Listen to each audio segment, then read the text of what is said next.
re-election. You were too busy running to the courts to decide whether 33 is the majority of 65. You were too busy. What did you do for the people? Nothing. And then we heard another honorable member. We heard another honorable member saying that 10 million that the government is giving to the indigenous communities is nothing. How can you possibly say that when the people would have accepted that with open arms and they welcome it?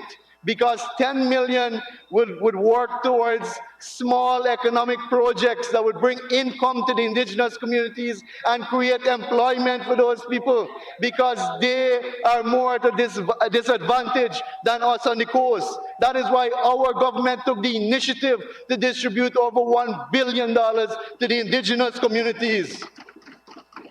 How can you condemn? How can you condemn such an act of incentivizing or assisting our indigenous brothers and sisters who really need the help, especially during this COVID period? Mr. Speaker, if I may now turn to a few comments that were made with regards to the Ministry of Natural Resources. Comment to that. And if I may start with quarry license, because it seems to be the topical issue. And the honorable holder seems to have a lot of information, which I'm sad to say it is not factual. It is not factual, but that has been the order of the APNU AFC, bringing half-truths, bringing information. They are divorced from the facts, or they are divorced from the truths.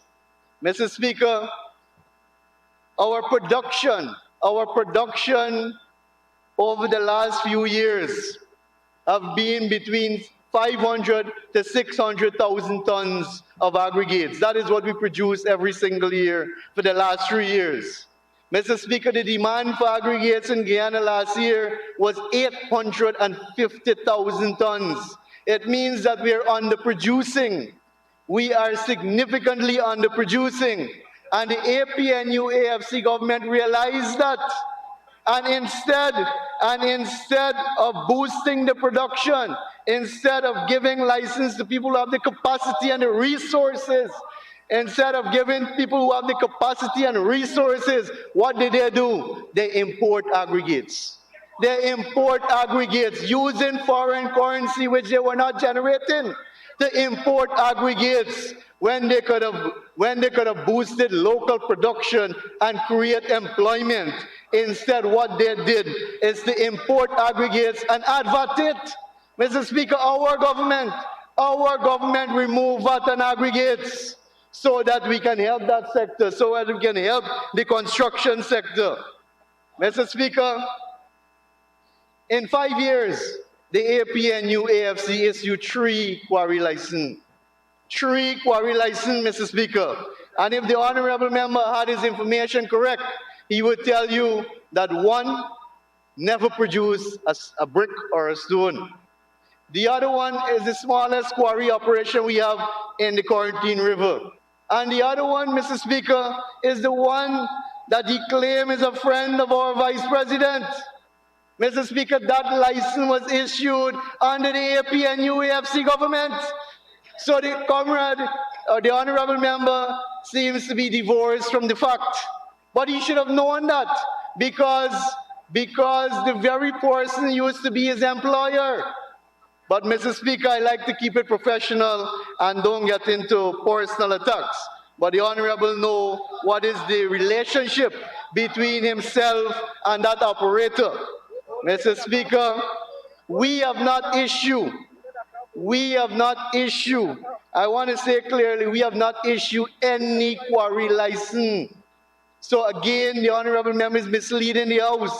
What we would have issued is provisional permits pending the environmental studies and the other requirements that are necessary. We would have issued that to companies that are capable and that have the resources to produce. The member The member spoke about land management, Mr. Speaker. The member said that fees, you have until the 15th of April 2018. The 15th of April 2018, which will not be extended. Further to that, Mr. Speaker, there was another public notice. There was another public notice saying that there was an extension, to August 31st, 2018. Mr. Speaker, I have a list here of people who have not paid their dues based on this cancellation order. So this cancellation order was issued or advertised under the AP and UAFC government. It is not the People's Progressive Party civic government. And besides, if you haven't paid your fees since 2018, and the specific quarry operator speaking of, Mr. Speaker, did not pay since 2017. So how is that corruption? How is that corruption, Mr. Speaker? Apparently, the honorable member, Mr. Speaker, doesn't clearly understand what corruption means. But let me remind him, let me tell him what is corruption. Don't remind us, because it's one of the unparliamentary words. Sorry, Mr. Speaker. Let me remind the honorable member what is corruption. Sorry, Mr. Speaker. Let me remind the honorable member, Mr. Speaker, that we don't get involved in shady deals. When you talk about shady deals, you talk about the Demerara Harbor Bridge 200 million feasibility study. You talk about the $1 billion Durban Park. You talk about the 30 billion loan to Guy Suku. You talk about the drug bond rental of $40 million a month. You talk about the signing bonus which disappeared. We are still looking for the signing bonus today, Mr. Speaker. Mr. Speaker, you talk about Block C, which was being allocated to party cronies. It is a good thing the People's Progressive Party, Mr. Speaker, came to government to salvage that. Mr. Speaker, I now come to the Guyana Forestry Commission. And I have heard, Mr. Before Speaker, you reach there, sir, you'll need an extension of time. Mr. Speaker, I would like to ask for my colleague to have 5 minutes to conclude. However, I wish to say that the word corruption is not an unparliamentary word. It is if a member is accusing another of corruption. But the word corruption is not unparliamentary, sir. Honorable Minister Teixeira, we're going to be circulating the list that comes out of parliamentary documents just before we resume. A mistake from me, Honorable Minister, your time isn't up. You have until 12:37 according to the stopwatch. So then you will get the extension. So my apologies. I'll give you back the 1.15 minutes that we lost.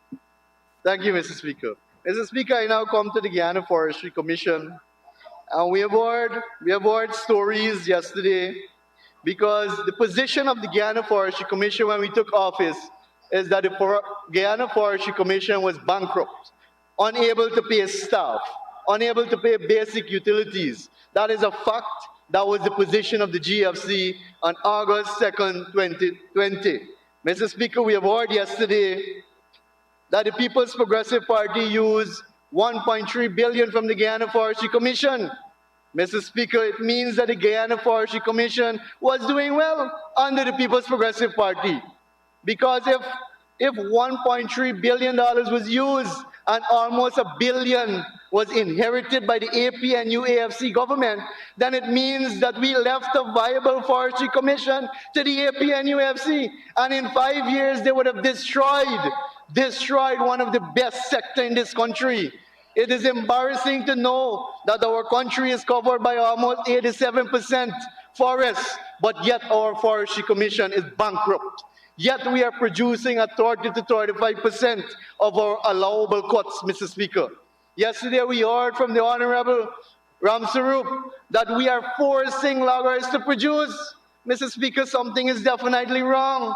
When you're issued a house lot, it is because you wanted to build a house. When you issue your mining land, it's because you want to go and mine. When you issue your concession, it's because you want to do logging.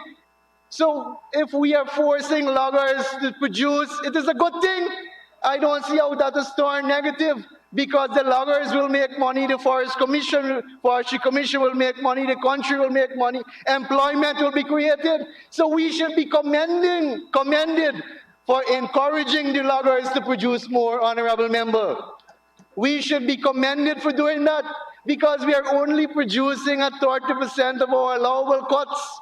Our exports have dried up thanks to the People's Progressive Party civic government. We bailed out the commission. We changed the logging policy so that people can export logs, especially the lesser used species today. Mr. Speaker, in the interest of time, I will just move quickly to a few other areas. But before I do so, Mr. Speaker, I would like to say that we have been taking a number of steps to ensure that we boost production in the forestry sector. And we are happy to report that the forestry sector has been showing good signs of becoming viable again. Of course, the COVID situation globally will be an issue, but we will learn to navigate through that too, Mr. Speaker. Mr. Speaker, in collaboration with the Ministry of Public Works, we will be developing new roads and opening up new areas for forestry, for mining. One such road is the road from Kokwani to Oriala. That is a promise fulfilled again, Mr. Speaker. The Bakal to 68th Road and the Puruni Road, which has always been an issue. As a matter of fact, under the APNU AFC administration, almost all the large-scale operators in the Puruni area had to withdraw because of the condition of the road, Mr. Speaker. Mr. Speaker, if I may move quickly to bauxite production. And it is very heartbreaking to hear the honorable member Sears, who hail from the mining town, speaking about Rusal. Mr. Speaker, apparently, and also the honorable Coretta MacDonald speaking about, in fact, the honorable Coretta MacDonald said that the government sent home 300 bauxite workers because they are politically aligned. Mr. Speaker, there is no bauxite company that is state-owned in this country. Mr. Speaker, if the honorable member is speaking about Rusal, they did that. They sent home Rusal and 500-600 workers. They sent home Rusal and Orlandaf. They chased Orlandaf and Rusal out of this country. They blocked the river, preventing the company from going into the operation. Thanks to the PPP civic government, we have the company there providing electricity and water for those poor villages along the Barbies River. We are still trying to get the company to go back into operation, Mr. Speaker. So it is the APNU AFC that reduced bauxite to what it is today. Under the APNU AFC, bauxite declined by over 40%, Mr. Speaker. So it is unfair to the workers for the honorable members to come to this house and say that we are not caring. Mr. Speaker, if you look at the areas where these workers are from, they are from Linden, they are from Aichuni, they are from Kokwani, and the Orlandaf operation, they are from New Amsterdam. Mr. Speaker, we know these areas are predominantly supportive of the coalition, yet, it shows that they don't care about their own supporters, Mr. Speaker. Mr. Speaker, if I may quickly go to the big issue, which is oil and gas, of course, I would love to have more time. If I may address first the flaring issue raised by the honorable members Ramjitan and Patterson. Mr. Speaker, it is no fact that we inherited this issue, that we inherited this problem. The EPA permit under the APNU AFC permit Exxon to flare 14 billion cubic feet of gas, Mr. Speaker. This was the agreement signed by the APNU AFC government. They signed that, Mr. Speaker. And the Honorable Attorney General will tell you, the same man who's running around in every newspaper now as the czar for environment, give EEPGL a 20-year permit, which is illegal. It is illegal, thank God, that our government corrected that. So in the lease production license, which will expire next year, we will correct their wrong once again. Thank you, Honorable Minister. Now is the correct time for you to get the extension. Honorable Minister Teixeira. Mr. Speaker, I'd like to ask for a 5-minute extension for my colleague to conclude his presentation. Thank you, Honorable Minister Teixeira. Honorable Minister, you may proceed. Thank you, Mr. Speaker. Mr. Speaker, there is a motion that was brought and approved by, it was brought by the Honorable Member Patterson, approved to be debated in National Assembly. And if I may just quickly go to the last part of it, Mr. Speaker, where it clearly states that we would like to see the lease permit coming up to speed or up to date with the Payara permit. Mr. Speaker, the Payara permit was signed by the People's Progressive Party government. The lease permit was signed by the AP and UAFC, and that is the difference. That is the difference, Mr. Speaker. So I'm happy that the honorable member recognized that the Payara permit is far more superior and better negotiated than the lease permit. Mr. Speaker,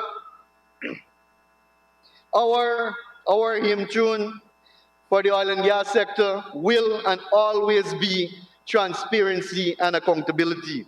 That is our promise to the Guyanese people, because we will ensure that oil does not become a curse to our country and to our people, that it will become an opportunity resource, that will become a resource opportunity to our people. And that is why, when taking office, a mere few days after taking office, our president would have put together a high-level panel to start the consultation on local content. And local content, Mr. Speaker, is important to ensure that every single Guyanese benefit from this sector. Without local content, Mr. Speaker, as some people say, we will get the crumbs. And our government would have realized that. And that is why we are paying so much emphasis on local content. Only last week in this very dome, we had a massive consultation led by His Excellency, the President and the Vice President, with a number of stakeholders. We have another month where we will do consultation to ensure that when we draft or when we craft a local content policy, that it reflects the true will of our people, Mr. Speaker.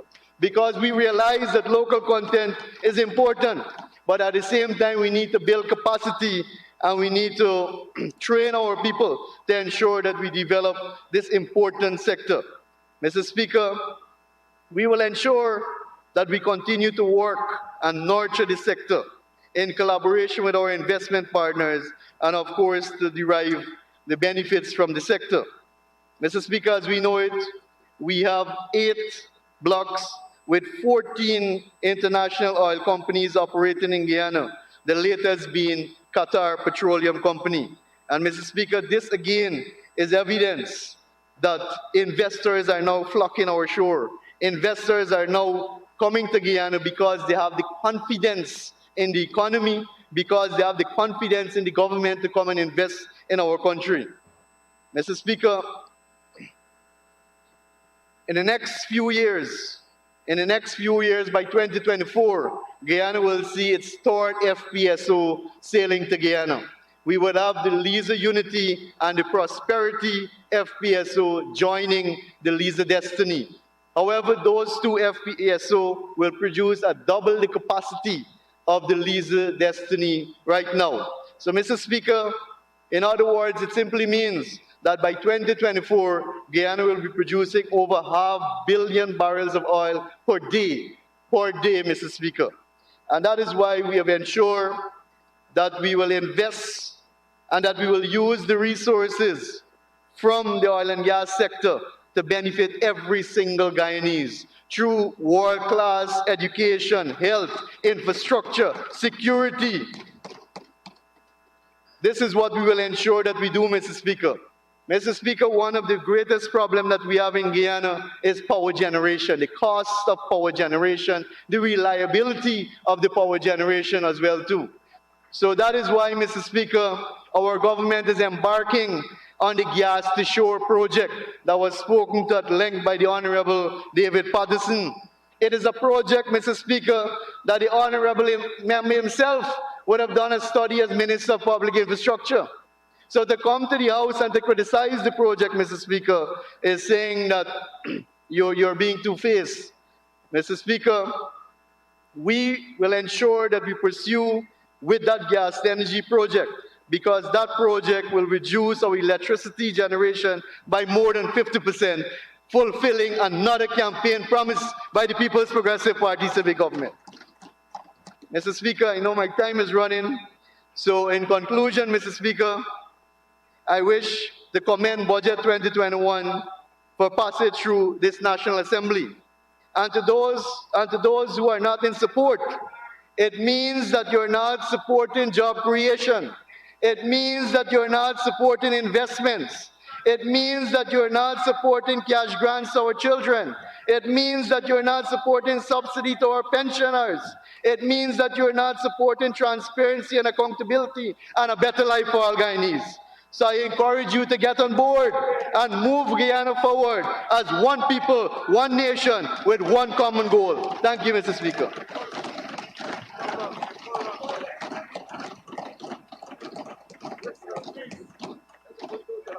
Thank you, Honorable Minister Vikram Bharat, Minister of Natural Resources. Honorable members, this is a very good time to take the suspension.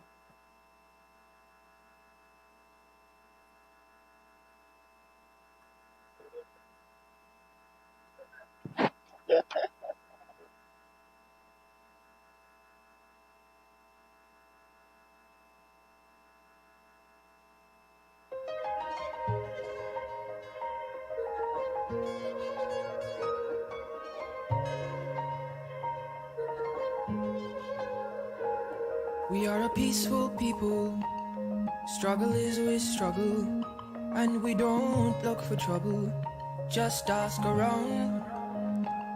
But when outside faces from foreign places talk